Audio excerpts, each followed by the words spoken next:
Coba kita melihat, ketika kita melihat intertekstuality study seperti ini, di situ ada kata Allah mencipta pada ayat pertama, itu kemudian baiklah kita menjadikan manusia pada ayat ke-26, lalu dikatakan pada ayat ke-7, Allah menciptakan manusia menurut gambarnya. Ini semua pembedaan-pembedaan yang luar biasa. Coba kita bisa melihat bersama-sama apa pembedaan yang terjadi. Saudara, ketika Kejadian 1 ayat 1 dikatakan Bereshit bara Elohim, pada mulanya Allah menciptakan. Et hasamayim, menciptakan langit, faet haaretz, ya, dan menciptakan bumi, menciptakan langit dan bumi. Ini adalah Kejadian 1 ayat 1, ya. Kalau kita melihat seperti ini, kita akan melihat bahwa kata bara itu adalah pekerjaan tunggal, sedangkan Elohimnya jamak.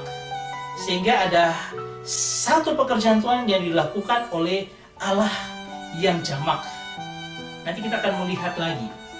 Saudara, yang kemudian yang kedua pada ayat ke-26 dikatakan Vayomer, Allah berfirman, Vayomer Elohim naaseh, let us make. Jadi artinya naaseh ini biarkan kita membuat. Adam, ya, dikatakan Adam, dikatakan besal menu kit mutenu, artinya manusia atau Adam itu menurut gambar dan rupa kita, ya. Nah, pada ayat ini dikatakan naase, itu adalah kata jamak, kata kerja yang jamak, naase, bukan lagi tunggal seperti bara, tetapi Elohimnya tetap non atau benda yang jamak, ya. Nah, pada ayat ke-27 dikatakan sebagai berikut, dikatakan ya Vayipra Elohim, ya, dikatakan dan Allah menciptakan et ha-Adam, menciptakan manusia, ya, et ha-Adam. Kemudian dia katakan Besalmov menurut gambarnya. Kemudian Beselem, diciptakannya mereka. Lalu dikatakan Elohim bara. Di situ dikatakan Allah menciptakan oto mereka, sakar laki-laki, une kebah perempuan, bara otam, artinya diciptakannya mereka. Saudara, kalau kita melihat seperti ini, kita akan melihat bahwa Elohim tetap jamak, ya.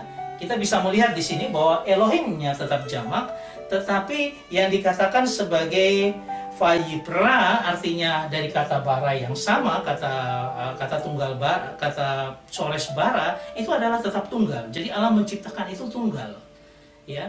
Bekerja Allah yang jamak yang menciptakan karyanya yang tunggal. Sehingga kita bisa melihat juga ketika dikatakan Elohim bara, ya, pada bagian bawah. Nah, kalau kita bisa melihat bara itu adalah kata tunggal dikerjakan oleh Elohim, nah, kita bisa melihat, kita menyimpulkan seperti ini, ya. Kata naaseh itu berarti bukan Allah, pekerjaan Allah yang tunggal, tapi yang jamak. Sehingga kita bisa menyatakan bahwa naaseh itu adalah Allah memanggil akan semua lembaga ilahi atau sidang ilahinya. Oke, kita lihat kata bara, itu adalah maskulin singular, berarti dia singular, tunggal. Kemudian Elohim adalah plural absolut atau plural majesty. Bagaimana kejamakan yang mulia, ya. Nah, kalau kata ini akan berarti bahwa jamak yang tunggal itu kita kenal dengan Tritunggal. Pada saat kita berpikir ini kita sudah tahu itu Tritunggal yang bekerja. Tetapi ketika kata naase dipakai, baiklah kita menjadikan, itu adalah plural kohortatif, ya. Apa arti plural? Dan plural kita tahu bahwa itu adalah jamak, berarti bukan Allah sendiri, bukan juga Elohim dalam Allah yang jamak, tetapi lebih besar lagi, yaitu Allah yang jamak Elohim beserta dengan perangkat-perangkat ilahinya, yaitu malaikat-malaikat dan penghuni surgawi. Tapi coba kita lihat yang menarik di kata kohortatif dalam prefix daripada bahasa Ibrani. Kohortatif ini artinya ketetapan hati, dan juga bisa dikatakan tentang permintaan.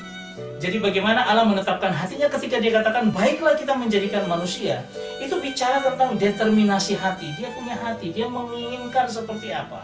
Kemudian ada intention, sangat intens dia lakukan. Ada penuh dengan gairah, dengan desire. Ketika dia bilang, baiklah kita menjadikan, itu ada ekspresi hati yang keluar. Bagaimana cintanya dia nyatakan dengan apa? Membuat akan manusia.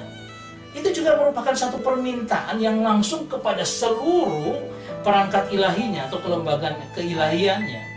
Dalam sidang ilahi itu dia punya harapan mereka semua akan setuju dengan apa yang dia katakan. Dan memang harus setuju karena dia Allah. Nah, ketika hortatori, artinya itu adalah Allah dengan ekspresinya semua untuk mengungkapkan apa yang dia inginkan melalui dia mengajak seluruh elemen daripada sidang ilahi itu. Sehingga kita bisa melihat bahwa ketika katakan Allah itu menciptakan, itu Tritunggal yang bekerja.